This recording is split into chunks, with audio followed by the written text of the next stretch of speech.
we brought together across 5 cities roundtables of student representatives and SU professionals, employers and careers professionals to talk about the next decade of career support for students. So for the first kind of 10-15 minutes, we're going to focus on the student perspective specifically because, let's face it, that's why we're all here. We're going to spend a bit of time asking you to talk about and think about the implications. So I'm Gianina and I'm Head of Service at the University of Greenwich. And our powerful question is, what does transitioning mean, taking into account that students transition into study, then into internships, then into placements, maybe transitioning into postgraduates, and then into graduation? Well, our question is, when should we start talking about transition so that graduates can feel confident going into the workplace? And is that at the start of the third year for undergraduate?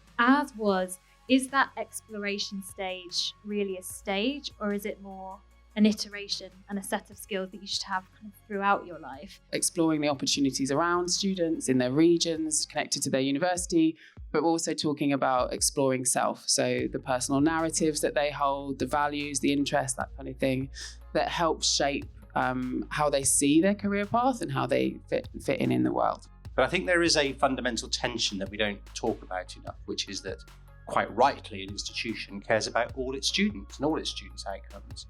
And an employer may be interested in that conversation and might be quite enlightened in helping with that. But bottom line, they've got hires to fill.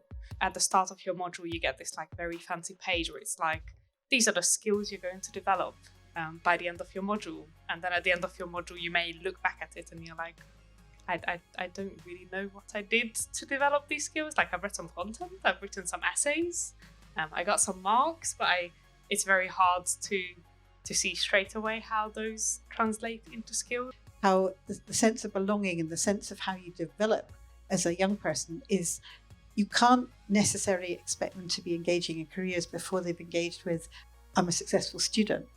So actually some of the practical things, like how do you actually do research when you come to uni, and how do you find out that stuff, and how do you present on it and articulate your ideas, and how do you take feedback and make it work for you? Young people do not change jobs as much as people think they do. It's a myth. And actually young people are staying in jobs longer when they graduate than they used to.